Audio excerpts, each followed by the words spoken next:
This is Three Women and a Bottle of Wine. Three friends. Three former TV reporters. And one bottle of wine. Delving into whatever interests us. News, not news. What affects our lives? Because it's probably affecting yours too. I'm Kim Inslee. I'm Lynn Melling. And I'm Julie Barkey. And now on with the pod. Hi, everybody, and welcome to Three Women and a Bottle of Wine, Stay-at-Home Edition. I'm Julie Barkey. And I'm Lynn Melling. We are recording through Zoom today because right now we are still under a shelter-at-home order due to the COVID concerns. I'm Kim Inslee, and this whole COVID thing is one reason why we invited our guest, Roshini Rajkumar, to join us today. And Roshini is a former journalist. She's a longtime businesswoman, founder of Roshini Performance Group, and she's a strategic communication and crisis coach for C-suite executives, also host of Real Talk with Roshini on WCCO Radio, and Real Leaders with Roshini podcasts. So she is all over the media. Roshini, it's so good to see you. We can actually see you because of Zoom. And I know. And you look beautiful over Zoom. I haven't washed my hair in 3 days, and you look lovely. Part of being an ex-TV reporter is you remember lighting is everything. 3-point lighting, baby. That's right. Yeah, I've kind of given up on this whole thing, truly. So I should first say, Roshini, first up, how are you doing with all of this madness around us, all the craziness that is our world today? You know, I'm doing pretty well. It's challenging because I am the textbook definition of an extrovert. So really ordering me to stay at home. It's challenging for my husband because he's like, why are you here? You know, he's used to me also being out at all these meetings and lunches. And a lot of my work gets done over business lunches or business happy hours, which I know you three know a little bit about. And so the fact is that every day my main excursion is maybe going to Starbucks drive-through and getting something, checking the mail, and coming home. That's the excursion I look forward to every day. That is night and day for me. Now, the good news is we can still go outside and exercise, so I try to get my runs in 5 to 6 times a week if possible, and that's very helpful. It's really important. Roshini, I'm really interested in your website, the whole Own Your Own Wow or Own Your Wow. Own Your Wow, exactly. .com. Yeah, so I want to know how it is that you own your wow and how can you help those of us who feel like we just rent ours? Well, and you three are amazing ladies, so all of you absolutely have the right to own your wow and show it off. You know, the thing is, people tend to feel some various levels of, oh, I need to be modest or I can't brag. And I like the term showcase. So if you're thinking about showcasing either yourself or your team, if you're a boss, or even your team if you're a colleague and you want to showcase the work of your colleagues, that's really a good way to look at it. And when we showcase, we truly become these brand ambassadors for our own brands, which is ourselves, as well as our organizational brands. And in your case, you three have your organizational brands, but you also have this podcast. It is now one of your brands. And so when you talk about it, when you brag about it, when you tweet about it, you're not bragging or being immodest. You're showcasing the brand that is Three Women and a Bottle of Wine, right? And it's important that you showcase because you're your best PR machine. You got to get the word out there. And I'm not trying to dominate this conversation, I'm sorry, but I'm just so curious because now with so many people laid off, furloughed, however we want to frame it, how has that elevated that sense of you need to own your wow? You know, it's so important, Julie, because it can also give you an area of comfort if you're thinking, wow, the sky is falling. Instead, let's look within. And it's really a 3-part process. So the first step in owning your wow is to identify your differentiators. So what is that unique thing or things that you are known for? And you really are known for things. And if you're having trouble identifying those, ask around, ask your colleagues, ask your partner, ask your family. You will find out if you're, wow, I'm a great listener, or I really am handy in the kitchen. Whatever those things are, those are your differentiators. And you can decide whether you're kind of doing this assessment on your personal side or on your business side. So if we're thinking about it kind of in a work mode, what are your differentiators? And when I left TV news to start my business now more than 14 years ago, eventually I got to this place in pretty short order where I decided I wanted to be the word for presence. And why presence? Because people were coming to me asking, can you help with my executive presence? Can you help with leadership presence? Can you help my salespeople with powerful presence? And presence just kept on coming up and up and up. And so I made an intention. I want to be the name in presence. And presence is how you deliver, how you show up, how you look, how you sound. There's so much to it. And I really studied what I meant about it. And I created these materials to teach others. So, and Own Your Wow eventually came out of that. It's a deeper learning on presence. So what are your differentiators? So, as we go through this, maybe each of you can write down your own things. What are those differentiators that each of you bring? That's step one. Then step two, it's mastering that. So I'm a strategist. So everything about strategy is like, that's where I get so excited, and it's really my superpower. You tell me something and I'm going to give you 3 ways to strategize that to get the word out about it, or to do it like no one else can do it. But you've really got to master it, and you return to masteries. You're always learning, but before you can own your wow and own that differentiator, you have to really be a master of that differentiator. So for example, let's do the opposite. I will never be a master in the kitchen, ever. Can't cook, don't want to cook, can get by. Luckily, Same. my husband is a gourmet cook, so I don't need to really know much when it comes to this. That's good strategy. It's great. Exactly. Does he have a brother? Who happens to be a trained chef, yes, but he's married, Julie. Yes, my husband, it's his hobby. He happens to be a gourmet chef, a cook, which is great. But so you really master whatever that differentiation is. And for me, it's presence and strategy, because that's what I'm trying to bring to my clients. And then once you're in that place where you really feel a master of your differentiators, then it's time to showcase what they are.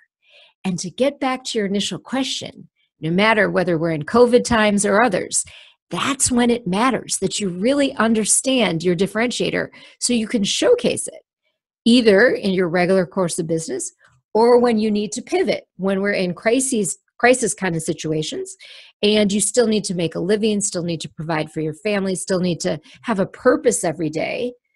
We can sort of rest in the fact that we have these differentiators that we now need to just push ourselves to showcase. You don't necessarily need to completely reinvent yourself.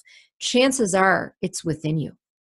So do you have any tips on how to showcase? Because a lot of people, especially women, worry that they're being, they're bragging. Do you have any tips or tricks for people on how to, do it in a savvy way that doesn't come across as brash or in your face?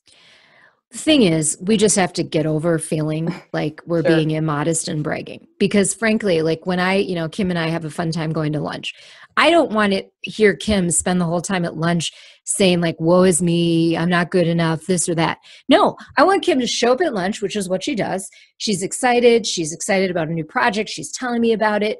And I feed off of that energy. She's not being like brash. She's just sharing how her talents are being used in this way at her company. That's exciting. I can be happy for her. So at the end of the day, I'm not jealous in any way. I'm excited for her showcasing of her wow. Just So like is when, that, yeah, go ahead. I'm sorry, is that almost the key though, is to find the women around you who support you and don't try to turn something around and make it appear as though you are bragging. I see it's almost like a know your audience situation. Would you agree with that statement, or can anybody be your audience? Yeah, I mean, it's, there are going to be certain times, like the 3 of you, you're so close. You can say certain things to each other and it's not coming across in a negative way because you know each other so well and you're huge enthusiasts for one another. But if you're in a new group, you may not lead with some of those showcasey kind of lines. You'll assess the audience a little bit before you get into it. But, I do this really easy quiz. I call it my wow factor quiz with clients, with other people. I'm going to be a guest on a webinar on Friday morning. I'm going to give that person's audience the wow quiz. And if you were to rate yourself on a scale of 1 to 10 being the powerful presence scale, 10 being the highest, what would you give yourself? Okay, so let's just ask each of you. Kim, don't overthink it. What would you give yourself? I'd say an 8. Lynn? Oh man, right now, looking at myself in the Zoom camera, like No, don't do that. solid Just 2. think of normal times. What would you give yourself? I don't know. I'm gonna say like a 6. Okay, 5.5, 6. I would so disagree with Lynn's statement. I'd put Lynn at an 8. I'd put Yeah. myself at a 7 or an 8, depending on the situation. And Okay. both of you are people who contacted me out of the blue to connect. I mean, that's presence, right? And we got you Exactly. drunk, and we got you to agree to Yeah, this. there was that. That happened. So but- wine had something to do with it. I like it. This brings up something though, Roshini, I want to ask you.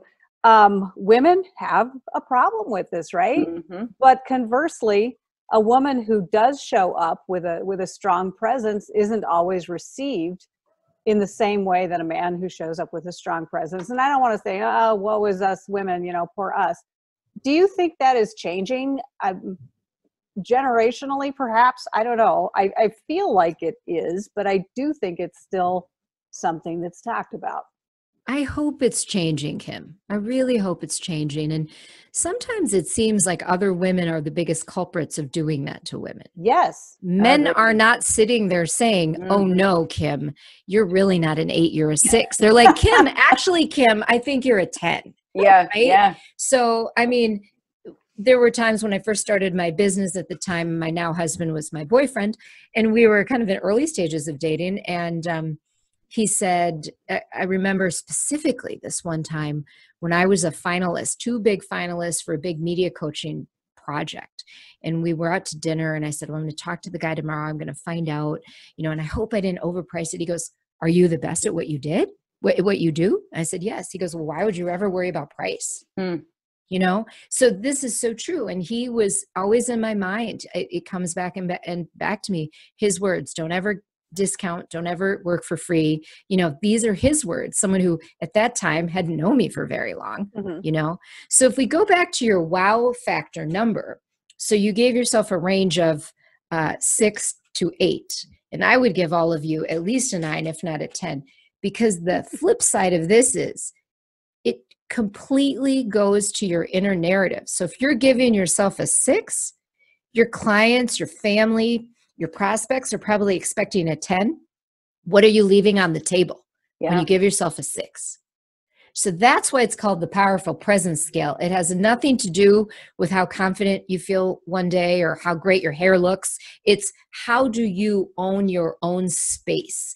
And that's why it gets to this whole own your wow process. Because if you start where you can say to yourself, I'm a 9, I'm a 10. Look, I'm always a 10. Some days I'm a 10 minus, some days I'm a 10 plus. But I'm always a 10. I love that. Some days I'm in the back of the room watching Kim on stage and I'm applauding her, but I'm still a 10. Kim can be on stage, I'm still a 10, right? Yeah. So that's what I would love for more people, but especially women. Yes. Do not apologize. You have differentiators. Own them. First, master them, showcase them, and then that is the recipe for owning your wow. And I truly believe, and I'm not being like lame, I'm saying this is a recipe for world peace. If each of us could own our wow, then we are just excited about everyone else owning their wow. And we're excited about, Australia doing its thing, France doing its thing, China doing its thing, and we're all owning our wows. Yeah. What's the saying? Blowing out your candle doesn't make mine burn brighter. Is that the... That's a good one. It's a good I saying. like that. I like it a lot. We were talking a few days ago, and Julie, I'm just going to throw this out, and you can tell me to be quiet if you need me to be quiet. But the idea of knowing your worth and being in a situation where you say your worth, and I won't have you repeat what it was, but Julie did that, and it, received positively, I hope. And oftentimes, don't you think us women tend to devalue? Like I was telling Kim and Lynn, I could fight for them easily. I could pitch sand to a desert. I could get them what they need. But when it came to trying to ask for more money or something that reflects the role that I'm currently in at work, it's so hard to fight for yourself sometimes. It's almost like, well, why aren't you just acknowledging that I'm doing all this work and just, paying me appropriately? So it gets very hard for somebody like me to promote myself. I don't know how. And I think we all of us need to understand that no is an option. So you can go for something and you may not get the result you want, but that doesn't take away from how amazing you are. It just means, hey, you tried, you learned in that process, and maybe right now isn't the time for the raise or the promotion, but whomever you asked of it is going to remember you asked. And when you go back in 2 months with more of an arsenal, then maybe they can't say no that second time. But like, if you don't ask and if you don't fight for yourself, then no one's going to just come in, hey, Julie, you've worked here how many years? I just think, I'm going to give you a raise right now. It just doesn't happen like that. Yeah. It's rare anyway. But it should. It's rare, especially for you, Julie. It really should. But it's rare that happens. And don't you think it's the fear of failure? It's the fear of the no. And I think so many of us, we just have to get over the fear and be ready to embrace the failure. Can you talk about the importance of failing and the whole growth mindset thing? Like this for me has just been a revolution in my life in the last, actually it was my son's 3rd grade teacher who finally helped me understand what growth mindset means. But so you had to go back to 3rd grade? Yes. I didn't learn it the first time around, apparently.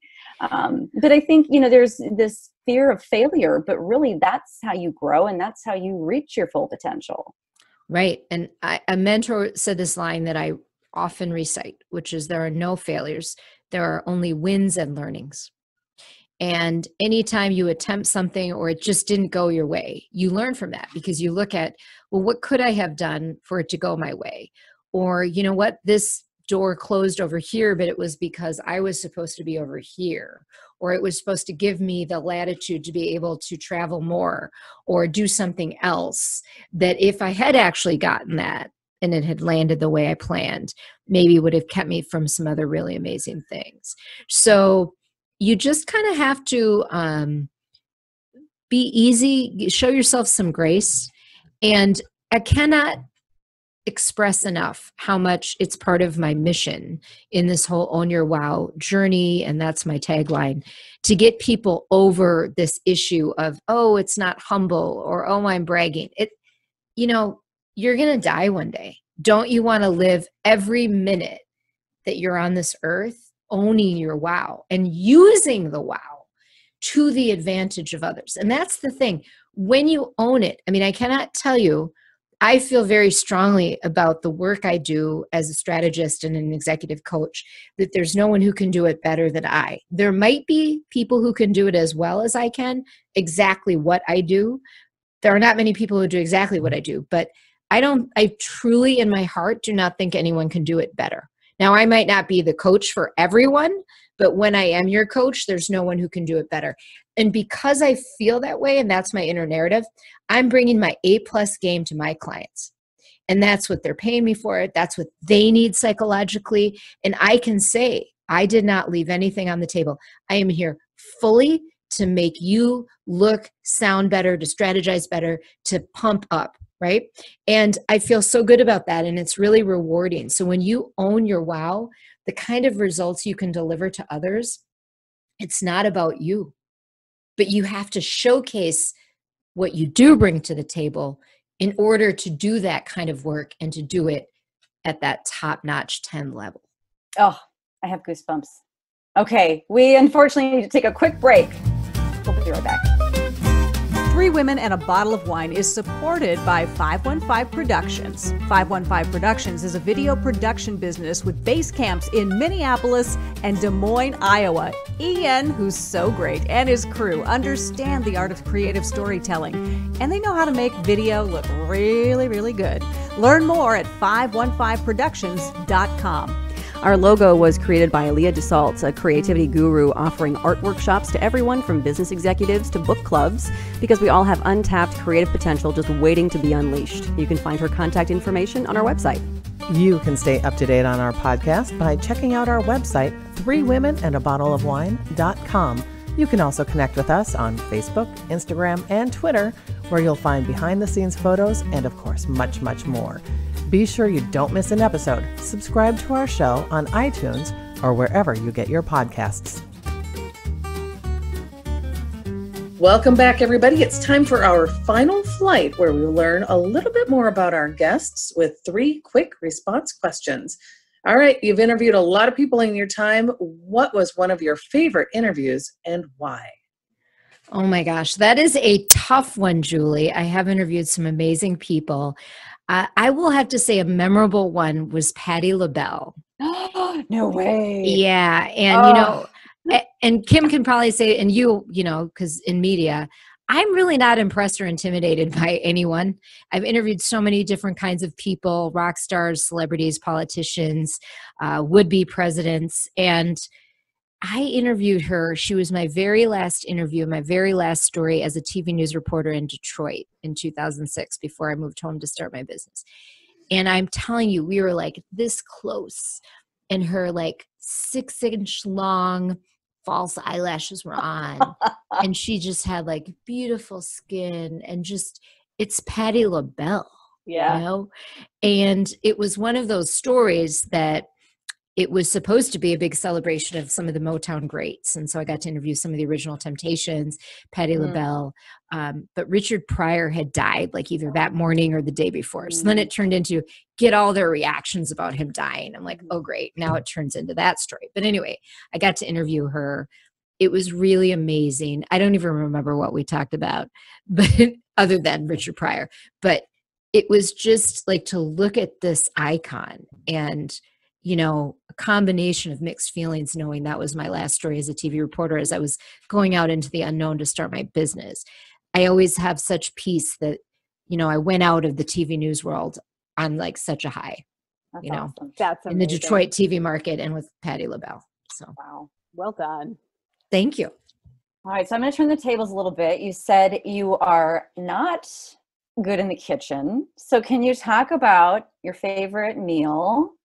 Dying to know. So you can't cook maybe, but obviously you love to eat. I love to eat. I'm a foodie. We kind of grew up with my parents. My mom was a good cook too, but going out to eat a lot too. So I could eat every meal out if you let me. No one can believe that, but I really could. My favorite meal though is happy hour. Oh, I like that. I love it because they can be personal, they can be business, they can be a blend. Yeah. And people look forward to happy hour no matter what across the board. And if you go to the right places, it can become dinner. So it really is a meal. But people are looser. It's just, I think you get to see different sides of people. And I mean, my husband, don't get me wrong, he can make a great happy hour here at home. But as a meal, that is my favorite meal. So that gets back to the social thing. You love the social aspect of it.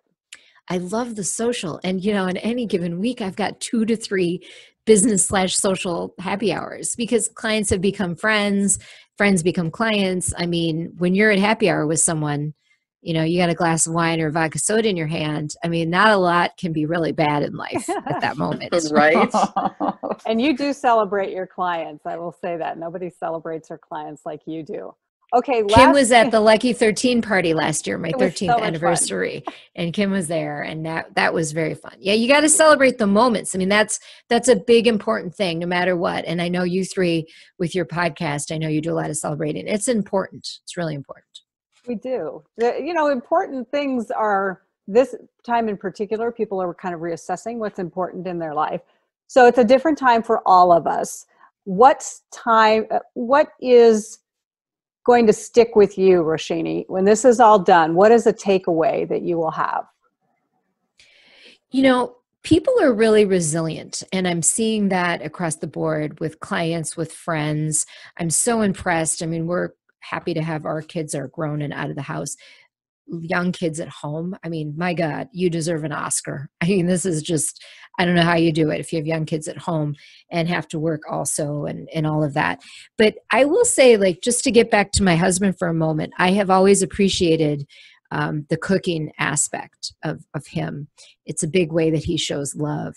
But I have found it even more special during this time because I've needed that nourishment. He makes me breakfast every morning. We usually have dinner together. It's kind of a joke because he's so used to me not being around. He offices at home, so that has not been a big adjustment for him. The big adjustment has been I'm usually out for lunches. And so if I at 10 o'clock on a Tuesday say, well, what's for lunch today? He's like, I don't do lunches. So that a couple weeks ago erupted into something. So now I do my own lunches. And even if that means the dinner he made the night before, we set aside so I can warm up lunch.